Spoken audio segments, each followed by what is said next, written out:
আসসালামু আলাইকুম রহমতুল্লাহি ওয়া বারাকাতুহু।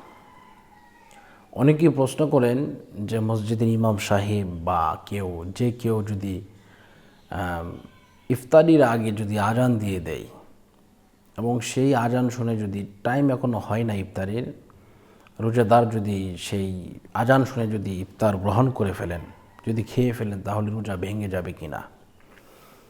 ইম্পর্ট্যান্ট একটি প্রশ্ন। সেটা হচ্ছে, আপনাকে বেখেয়াল হলে চলবে না। আপনাকে যদি কেউ বিষ দেয়, সেই বিষটা যদি আপনি বেখেয়ালে আপনি যদি খেয়ে ফেলেন, এখন আপনাকে আমি প্রশ্ন করব, আপনি কি মরবেন নাকি জিন্দা থাকবেন?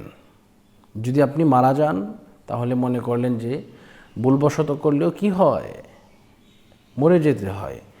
এজন্য ইসলামের বিধান, যেহেতু Islam is the complete code of life, পরিপূর্ণ জীবন বিধান, এই ক্ষেত্রে আপনি যদি ভুলবশত বা কোনো প্ররোচনায় পড়ে যদি আপনার এরকম হয়ে যায়, আপনি খেয়ে ফেলেছেন, তাহলে অবশ্যই আপনার রোজা ভাঙবে না। কেননা আল্লাহ পাক মহান, মহিয়ান, গরিয়ান, দরিয়ান, আল্লাহর সৃষ্টির এক নিদর্শন।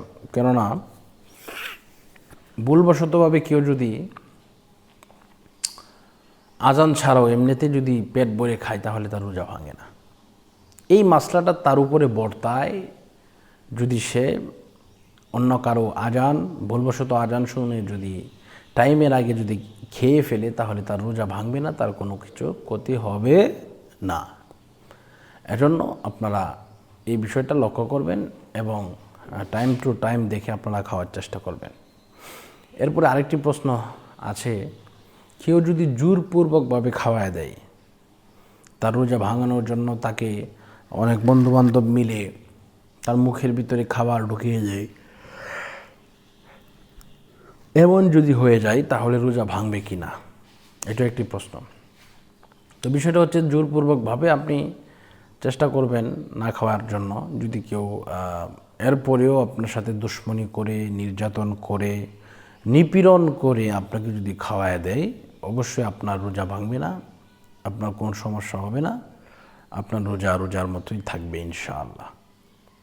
আরেকটি প্রশ্ন আছে যে অনেকেই রোজার মধ্যে পেপসোডেন্ট দিয়ে দাঁত ব্রাশ করে, তাহলে রোজার কোনো সমস্যা হবে কি না? তবে এটা ব্যাপারে মাকরুহে তানজিহি বলা হয়েছে, এটা রোজা ভাঙবে না, তবে এটা না করলেই ভালো, যেহেতু ব্রাশ নিলে, এটাতে করলে একটা ঝাঁঝালো ভাব ভিতরে ঢুকে যায়। আমরা এটা থেকে বিরত থাকবো।